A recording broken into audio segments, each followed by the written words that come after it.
Hey everybody, this is Pastor Brad. I really appreciate you taking the time to listen. And in the interest of full disclosure, I just wanted to let you know that this is a rehash, or at least a re-recording, of a sermon that was preached on August 23rd. We originally missed the recording of that, and so I thought for the sake of continuity, we would go ahead and redo it. So it is going to sound a little bit different than it would have if we'd done it in front of a live audience.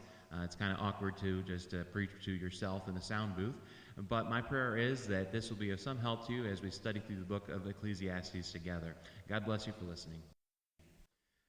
All right, if you take the Word of God with me and turn, if you would, to the book of Ecclesiastes, chapter number 2. Ecclesiastes chapter 2. We're still in the very beginning of our series on the book, and I think we had a good time last week looking at it and getting started on chapter number 1, and today we're in the second chapter. But as you're turning there, I'd like to ask you, what is it that makes you happy? What is it that brings you pleasure? Where is your happy place? What is it that makes you feel good? Maybe it's hanging out with certain people, or going to certain places, or having certain experiences, or working on one hobby or the other. But whatever it is, all of us have that one thing, or maybe several things in your life that brings you joy, that brings you pleasure. And as we're going through the book of Ecclesiastes, I noted last week that there are 6 lanes that people drive in to be able to find happiness, to be able to find fulfillment, to be able to find satisfaction and joy. And we're going to look at 2 of those today, but the first one that we're going to look at in chapter number 2 is pleasure.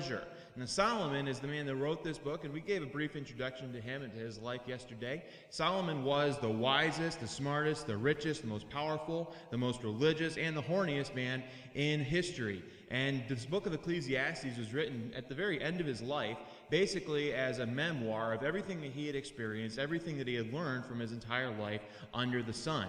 Ecclesiastes is sort of the results of an experiment where he was both the scientist, he was doing the experiments, but he was also sort of his own lab rat, because Solomon went through each and every one of these 6 lanes that we talked about last week, including pleasure and work, which we're going to talk about later on today. And people use these over and over and over again, thinking that maybe they're going to crack the code, that even though generations before them had never been able to actually get anywhere, and they were just riding the exercise bike of life, pedaling like crazy, hoping that they might actually get somewhere in complete futility and uselessness, until they would eventually fall off and make room for the next generation. Even though every generation does this and they all have an exercise in futility, we all believe that maybe we're going to be the ones that actually find satisfaction and meaning.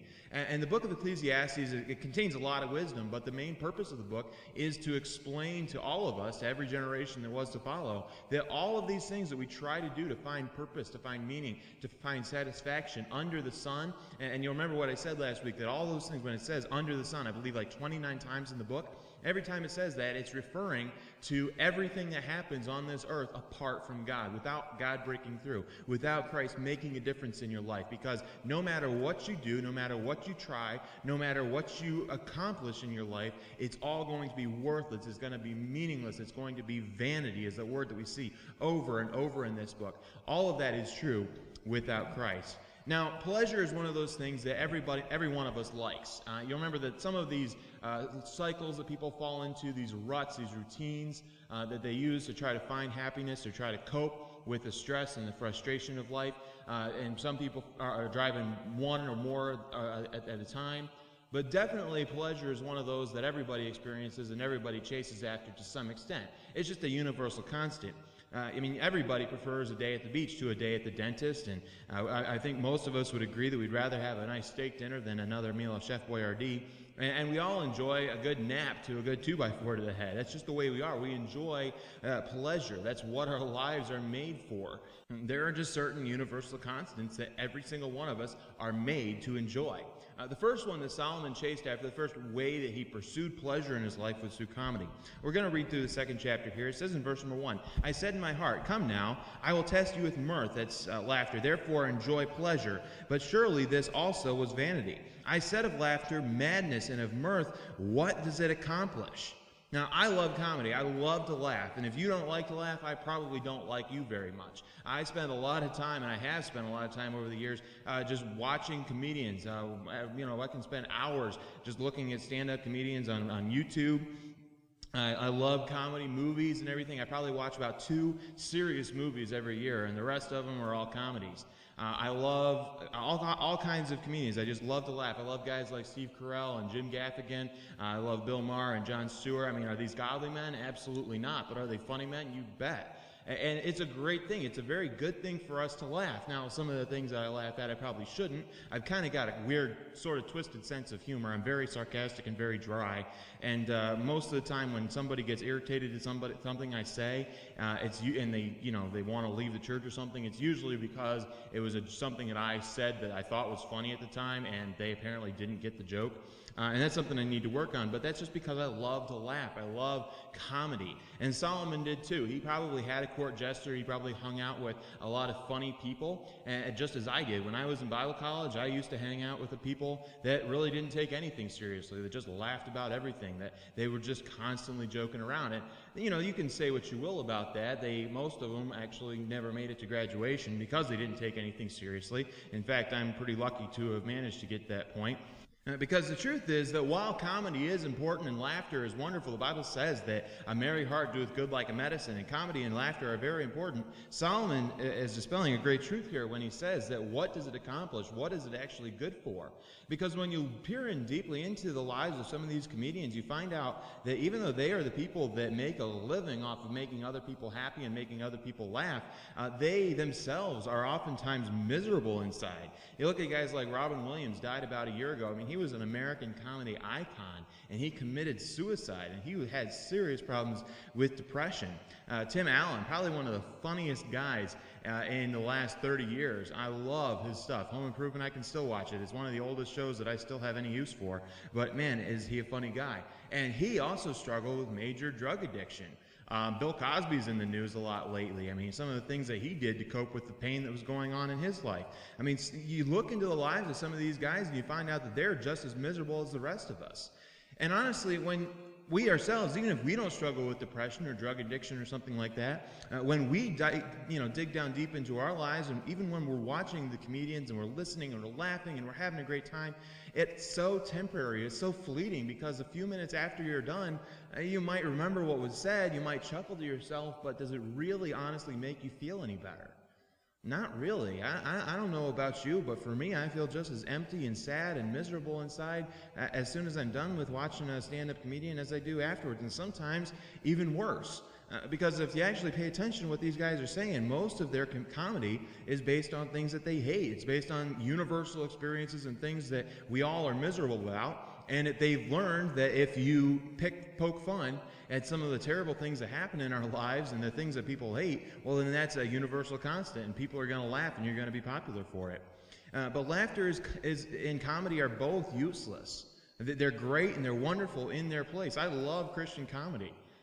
But at the end of the day, we have to realize that they really don't accomplish a whole lot. And then he says in verse number 3, I searched in my heart how to gratify my flesh with wine. Solomon also chased pleasure by pursuing alcohol. And I'm going to preface this by saying that as a pastor, I don't believe I should drink alcohol. If you want to disagree with me on that, that's fine. We can talk about it over coffee sometime. But as far as I'm concerned, for a church member, for somebody that's not in spiritual leadership within the church, I think it's okay for you to drink whatever Jesus drank. But just putting that aside, we can understand and we can absolutely admit that Solomon loved to drink. I don't know, I would say he was plastered 90% of the time.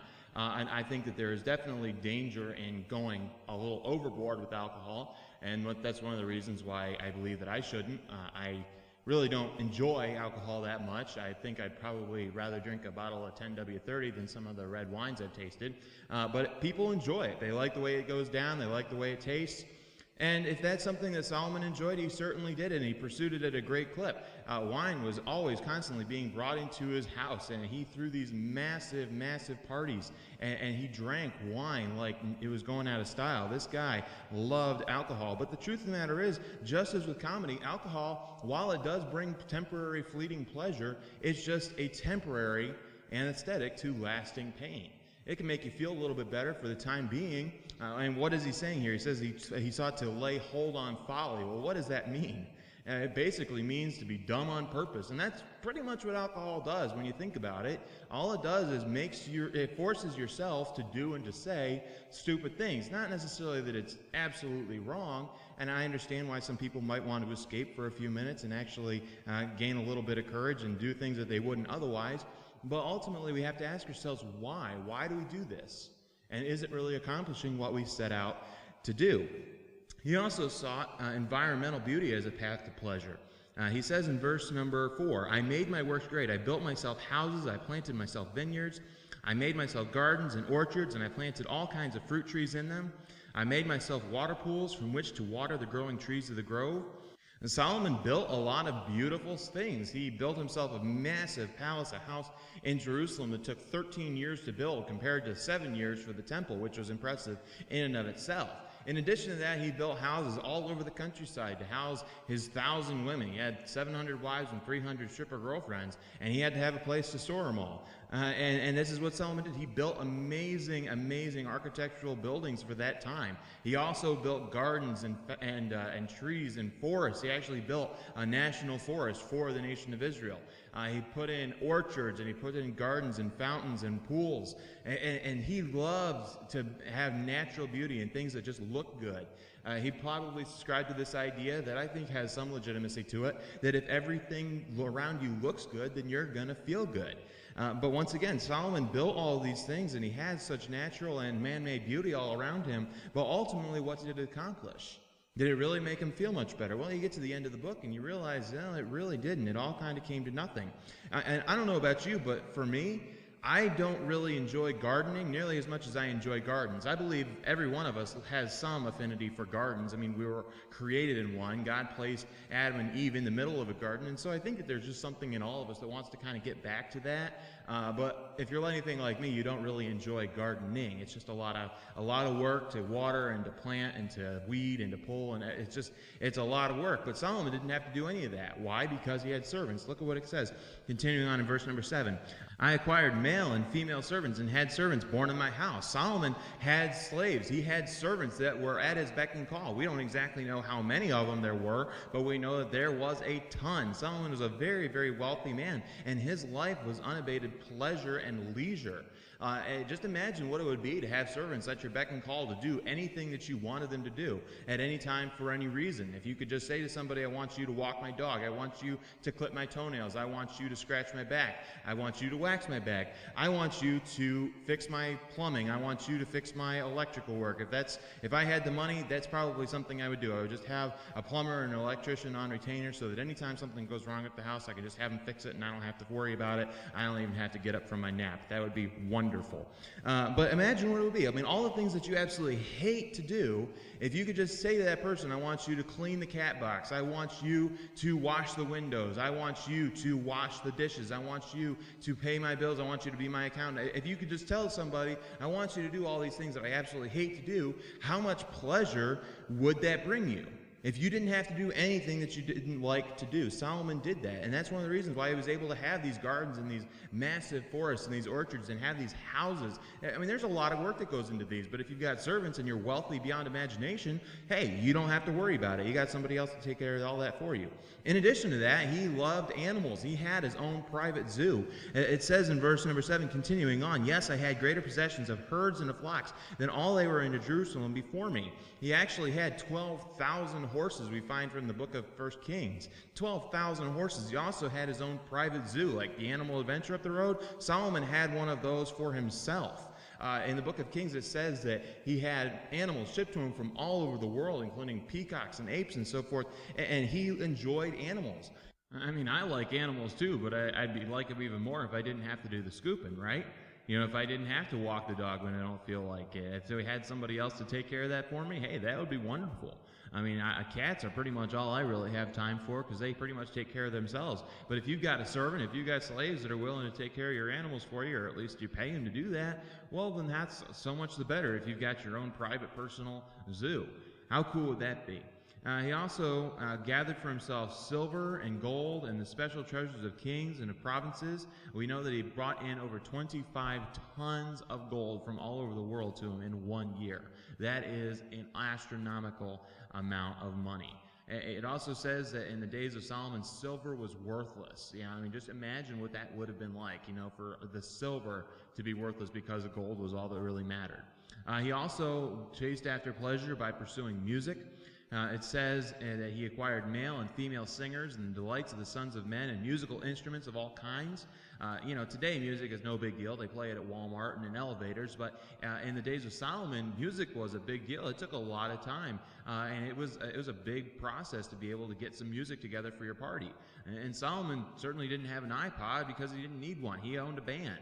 I mean, how cool would it be to have just people following you around ready to play whatever you want, whenever you want? And that's what Solomon, he had musicians, he had singers, he had people that could just play music for him anytime. Every time he threw one of these parties, they were just ready. They were on retainer to play music for him. He was also unbelievably popular. Look at verse number 9. So I became great and excelled more than all they who were before me in Jerusalem. Also my wisdom remained with me. Solomon was unbelievably wealthy. He was unbelievably popular. He threw massive, massive parties. One time it says in the book of Kings, I believe, that he had 10 oxen, 20 cows, and 100 sheep killed, plus deer, chickens, and all kinds of goats and whatnot. And we don't really know how many of those were killed, but we know about the oxen and the cows. And according to every commentator that I've ever read, that was enough to feed between 15 to 20,000 people. I mean, this was a party. This was really something. I mean, you could say that for the first part of Solomon's life, his life really did resemble like a perpetual spring break. It was a pretty wild time. And he had a lot of friends. He had a lot of people that loved him. And he was a great king. But in addition to this, at some point in his life, he realized that there was more to life than just partying and just carrying on with all this kind of stuff. Pleasure was good in and of itself, but his day job needed a little attention too. And Solomon had a great day job. He was the king of the nation of Israel, and the greatest king that they ever had, even better than David or Saul before him. He had this kingdom. He had this empire that needed to be built and needed to be maintained. Solomon was a workaholic in every sense of the word. And just like, the billionaires that are, still working at 80 or 90 years old today, you look at guys like Warren Buffett and Donald Trump and all these crazy guys, they just work and they work and they work into their 70s and their 80s. And you just wonder why. Why can't you just let go? Why do you feel like you've got to make America great again? Just settle down. Let somebody else take care of this for you. But they can't because they're workaholics. And I believe that Solomon was the exact same way. In the same way that every billionaire is a workaholic and they never retire, Solomon was exactly the same way. And Solomon actually enjoyed his labor. He worked and he loved what he did. In verse number 10 it says, "For my heart rejoiced in all my labor, and this is the reward from all my labor. And then I looked on all the works that my hands had done, and on the labor in which I had toiled. And indeed, all was vanity and grasping for the wind. There was no profit under the sun." After all that Solomon had done, after all that Solomon had built, even though he enjoyed it, even though he loved what he had done, and he loved his day job, he looked at everything that he had built, everything that he had maintained. He had turned Israel into a superpower in the world at that time. He was blessed beyond measure. But he got to the end of his life and he realized that there was no profit under the sun. Apart from what God had done, apart from how God had intervened in his life, everything he had done on his own, there was no profit in it. In other words, there was nothing left, nothing to show for all of his work and for all of his labor. There was no profit under the sun. And then it says in verse number 12, "And then I turned myself to consider wisdom and madness and folly." He's looking at his life, he's looking at his labor, everything that he's done all the days of his life, and he's trying to decide, all right, was I smart, was I crazy, or was I just plain stupid? And pretty much everybody falls into one of those categories. Either you're wise, foolish, or crazy. And that's the way that we need to understand our life, and you need to evaluate. Some of us really need to take a deep down look into who we are and why we do the things that we do. And he says, "For what can the man do who succeeds the king? Only what he has already done." And that's kind of a weird way to say, but he's actually talking about himself in the third person. He's saying, look, I've built everything, I've maintained everything, I have established this empire that is the envy of the world, and I have everything that I could ever wish for. My wish list to Santa Claus has been completed. I don't have anything left to ask for. And if I wanted to add more to what I already have, it's just more of what I already have. What's the point of that? I can, get another wife, but that's just one more to add to the 700 that I already have. And he probably didn't want the last 690 of them. I mean, who wants that many women? And he could say, I could build another house, but I've already got 60 or 70 of them all over the country. And he could get another 1,000 horses, but he's already got 12,000 of them. He could throw another party, but he's already thrown massive parties. I mean, what more can he possibly do with his life? He has reached the top, and he realizes that he's got nowhere to go but down. And then I saw, in verse number 13, that wisdom excels folly as light excels darkness. The wise man's eyes are in his head, but the fool walks in darkness. Yet I myself perceive that the same event happens to them all. Solomon looks at his life, and he's asking himself, is everything that I've done, is it smart, is it stupid, or is it crazy? And then he comes to the realization that it ultimately doesn't matter. Because whether you're smart or whether you're stupid, the same thing is going to happen to everybody. He says in his heart, in verse number 13, as it happens to the fool, it also happens to me. And why was I then more wise? Why am I bothering to try to do things a smart way? Then I said in my heart, this also is vanity. This also is worthless. This also is frustrating. This also is futile. There is no more remembrance of the wise than of the fool forever. In the long term, nobody's going to remember anybody. I mean, let me ask you, who was in the obituary today? Does anybody know? No, nobody really cares. Unless you are a family member of somebody that died, you really don't care. You'll go to their funeral, but at the end of the day, it doesn't really make that big of a difference to the rest of the world. And in the long run, even our own families don't really care. I mean, who can give me the name of your great-great-great-grandfather? And even if you do know, even if you do follow your genealogy, can you give me anything that they actually did? Anything that they actually accomplished with their life? And if so, what impact does that possibly have on you today? Ultimately, by the time we die, nobody cares. It doesn't matter how smart you are, you're going to die with the morons. It doesn't matter how rich you are, you're going to die with the poor people. It doesn't matter how powerful you are, you're going to die with the homeless. It ultimately doesn't matter. No matter what you do with your life, whether you're smart, whether you're crazy, or whether you're stupid, you're going to die the same way. And that's why Solomon's saying here, listen, death is the great equalizer, and I've spent my entire life building this empire, but what is it actually going to amount to after I'm done? And he says, there's no more remembrance of the wise and of the fool forever, since all that now is will be forgotten in the days to come. And how does a wise man die? As the fool. Verse 17, therefore I hated life because of the work that was done under the sun was distressing to me, for all is vanity and grasping for the wind. Then I hated all my labor. Well, wait a second. Didn't he say back in verse number 10 that he liked his work? I mean, it says, and his heart rejoiced in all my labor. But here in the end of the chapter, in verse number 18, he says, then I hated all my labor in which I had toiled under the sun, because I must leave it to the man who will come after me. Solomon looked at his sons, at the people that he was going to be leaving all of this wealth, all of his power, all of his kingdom to, this empire that he had spent his entire life building, all of the things that he had worked for, he was going to have to leave to his son. And we know who his son was Rehoboam, who was an absolute moron. The guy squandered and wasted and destroyed everything that Solomon had built. Out of the 12 tribes of Israel, 10 of them seceded and formed their own nation. And after that, the nation of Israel was never the same again. Solomon was the last great king of the nation of Israel. And after that, it basically went down the tubes. There really was no great time after the days of Solomon. Even though he had built this great nation, he'd made this empire that was the envy of the world, as soon as he was gone, as soon as he was dead, it basically came to absolutely nothing. It says in verse number 19, and who knows whether he will be wise or a fool, yet he will rule over all my labor in which I have toiled, and in which I have shown myself wise under the sun. This also is vanity. It's worthless. It's a waste of time. You can work and you can build and you can maintain and you can try to do things. You can try to make yourself successful. But at the end of the day, there's no guarantee as to how it's going to last. He says in verse number 20, therefore I turned my heart and despaired of all the labor in which I had toiled under the sun. For there is a man whose labor is with wisdom, knowledge, and skill, yet he must leave his heritage to a man who has not labored for it. This also is vanity and a great evil. For what has man for all his labor and for the striving of his heart with which he has toiled under the sun? For all his days are sorrowful and his work burdensome. Even in the night his heart takes no rest. It's the saddest thing to me that so many people lose sleep over things that ultimately do not matter. Over your situation at work and whether you're going to get that raise or whether you're going to get that promotion or how things are going to go. I mean, your work, all the things that you try to do and you stress out over and lose sleep over, what is it actually doing for you in the long run? How is it helping you in the long term? We shouldn't be losing sleep over stupid, silly little things like that. He says that it also is vanity. It's worthless. It's a waste of your time. You are wearing yourself out. You're on that exercise bike of life, but you're not getting anywhere.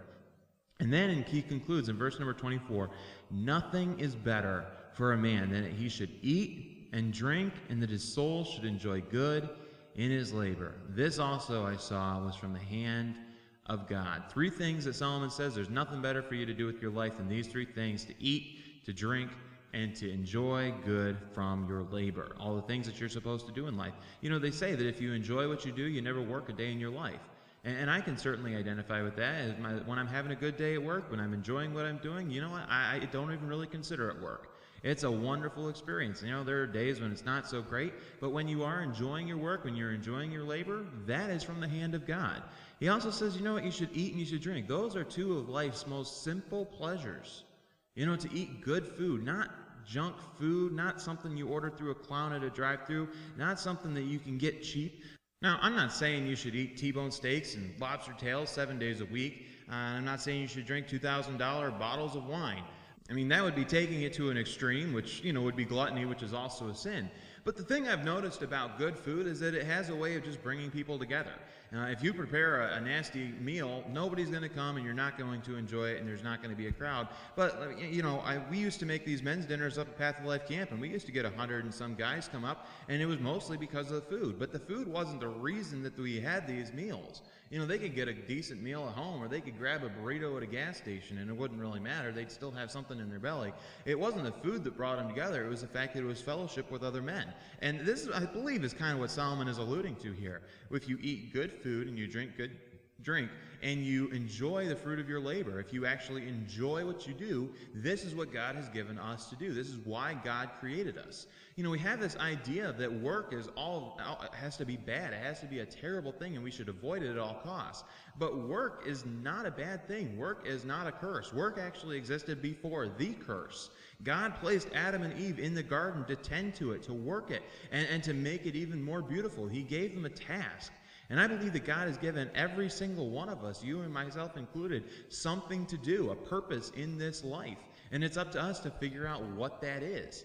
But instead of focusing on the things in life that make us happy and enjoying the work that we have, we feel that we've got to make ourselves miserable and torture ourselves and work a job that we hate so that we can keep up with this lifestyle, with the entertainment and with the pleasure and the comedy and all of the things that we've talked about. And that's the problem. We believe that we're supposed to be on this eternal pendulum of swinging back and forth, driving ourselves crazy, where it's going from pleasure to pain every single day, back and forth, back and forth. Solomon says that's worthless. That's a waste of time. That's vanity. He says there's nothing better for you to do than to just enjoy life's simplest pleasures. To eat good food, to drink good wine, and to enjoy your work. Enjoy the things that you do. If you hate your job, you need to work on that. You need to fix that. And I'll be honest, that's kind of me sometimes. I don't always enjoy my work. And maybe it's not your job that needs to change as much as your attitude about your job. Maybe you're in the place that God wants you to be, and He's just waiting for you to change your attitude. And I've found that most of the time, if you can change your attitude, you can change a lot about your circumstances. Your attitude is 90% of the problem most of the time, and that's certainly true for me. But maybe you do need to take a look at your work and your job, and you need to take a step back and realize maybe it's not 100% necessary for me to work myself to death. The American dream has really turned into more of a nightmare because we feel like we've got to work 40 hours a week, or some of us have got to work 70 or 80 hours a week just to maintain this lifestyle that we've built of buying crap we don't need to impress people we don't like. And if we would just simply learn to live within our means and to find pleasures in the simple things in life, like food and drink, we could actually have a much better life. We fool ourselves into believing that we've got to make $60,000 a year in order to be considered not poor in America, which is just ludicrous. It's ridiculous. And we sacrifice so much of our happiness and so much of our freedom and even our families in an effort to make that in order to get to where we have all the things that we want. But the truth is, you get to that point where you're making, whatever it is for you to be considered middle class, but you don't actually have any more disposable income than you did when you were making $25,000 a year. You have a lot nicer stuff. You're probably driving a newer car and you probably have a bigger mortgage, but are you really any happier? 10 years ago, you probably thought that if you ever made the kind of money that you're making right now, you'd be loaded, but you sure don't feel like it. And that's the way it is for most of us. The more successful you are and the more money you make, basically it just amounts to pedaling that exercise bike a whole lot faster. You're working a lot harder and you're pedaling so much faster, but are you really getting anywhere? You're moving along just as fast as anybody else in that spin class is going. And we really have to look at our life and evaluate what truly matters. From time to time, I'm always tempted to go get a part-time job somewhere just to, loosen things up and lubricate our finances, but I have to ask myself, is it really worth it? And it's not that hard for me to remember because, when I first started here at the church, I was working 2 or 3 days a week at Cracker Barrel. Just I needed it to make ends meet because I had rent. And when I came to live in Harpersville and we had the parsonage, it basically overnight turned the church into a full-time job rather than a part-time job. And I have hardly looked back since. It wasn't torture, it wasn't the most terrible thing, but I sure have a lot more time to be able to do the things that I want to do. The church can actually take a full-time priority for me now. It used to be whenever I'd be working, that was when somebody chose they had to go to the emergency room, and I'd say, well, I'd love to be there, but I can't because I'm working. And I don't want to do that again. What kind of sacrifice would I have to make to, just with my own family, with my wife and son soon to come, if I had to work full-time here at the church and part-time somewhere else? Is it really worth it? And ultimately, I have to come to the conclusion that no, it's not. I'd rather make $15,000 a year and enjoy my life, enjoy my family, enjoy my church, than to sacrifice everything, including my freedom, including my happiness, including the dedication that I have to the Lord and to this church. I'd rather live on $15,000 a year and have all those things rather than to work a second job and make twice as much money and give up on all the things that make life truly worth living. He says in verse 25, for who can eat or who can have enjoyment more than I? It's God speaking there. He says, who can have all these things and who can actually find joy and satisfaction and fulfillment and all these things? Who can have that apart from God? For God is the one that gives wisdom and knowledge and joy to a man who is good in his sight. But to the sinner he gives the work of gathering and collecting that he might give to him who is a good before God. Well, what's he saying here? He's saying, listen, if you don't have God in your life, if you're not following Christ, if you're not fishing for men, if you are not seeking to follow Christ and honor him with your life, you are going to work and you are going to toil and you are going to sweat and you are going to struggle your entire life. And all that you've gained, all that you have is going to be given away. God is going to take it away, and he's going to give it to those that are pleasing in his sight. That's what it says. If you want to disagree with me on that, if that's a wrong interpretation, we'll talk about it. But that's what I read, and that's what I think it means. He says, but if you are pleasing to God, if you are pleasing in his sight, if you are good to him, he will give wisdom and knowledge and joy. Because apart from God, can you have any of those things? Psalm 16:11 says, thou wilt show me the path of life. In thy presence is fullness of joy. At thy right hand are pleasures forevermore. Christians have sold ourselves on this stupid idea that in order to be spiritual, we've got to be miserable, and that's the farthest thing from what the Bible teaches. The Bible says over and over again that if we're going to be pleasing to God in his sight, we are going to have great joy, pleasures forevermore. Jesus came to give us life, but not just more of the same, but life more abundant and free than we could ever even begin to imagine. But it's ours for the asking. It's ours for the taking. And it's not just whether you're saved. It's not just whether you've been born again and you repented of your sin. That's the beginning. That's kind of a prerequisite to all this. But there are Christians that are living in futility and frustration, and God wants to free you from that. The question is whether you're going to let go and let God. So many of us are control freaks, and we want to hold on to our own lives, and we want to do things our way, and we want to chase our own pleasures rather than God's good pleasure. We want to do the things that make us happy rather than to allow God to give us pleasure in the things that he's told us to do. We think that we've got to chase success, and we've got to chase money, and we've got to chase work, and we've got to be the best that we can be.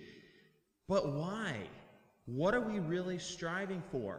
Success in this world, what is it actually going to amount to? At the end of your life, all of it is going to burn. There is coming a day when we're going to have to stand before God, and we're going to give account for our lives and all the things that we've done and the work that we've accomplished and all the things that we've built. And what is going to matter then? Do you think that God's really going to care how high you climbed the corporate ladder or how fast your sports car was or how big your house was? All of it is going to be worthless. All of it's going to burn, and all that's going to be left is what you've done for Christ. Only one life will soon be passed. Only what's done for Christ will last. And this is what we've really got to ask ourselves. We can chase pleasure, and we can chase success, and we can chase work, and we can try to keep ourselves busy pursuing these things. But ultimately, at the end of the day, when it's all said and done, nothing is going to matter apart from what we've done for the Lord. Father, I thank you for your love and for your faithfulness to us, and for the fact that when you came to earth, you promised us something so much richer, so much more full than we could ever even imagine, that you gave us and you promised us life more abundant and free. And Father, all we have to do is trust you for that, and we have to reach out and claim it as ours. But first, we've got to let go, and so many of us are pedaling this exercise bike of life for all we're worth, trying to pursue pleasure and trying to pursue work and success. But Father, you will not share your throne. And I pray that you would work in all of our lives, that we might be willing to let go of our pleasures in exchange for yours, that we might give up on our work in exchange for the work that you have given to each and every one of us, something that's truly going to matter for eternity. I pray that you will work in all of our lives, that you'll speak to our hearts, that we might surrender these to you. And we pray these things in the name of Jesus. Amen.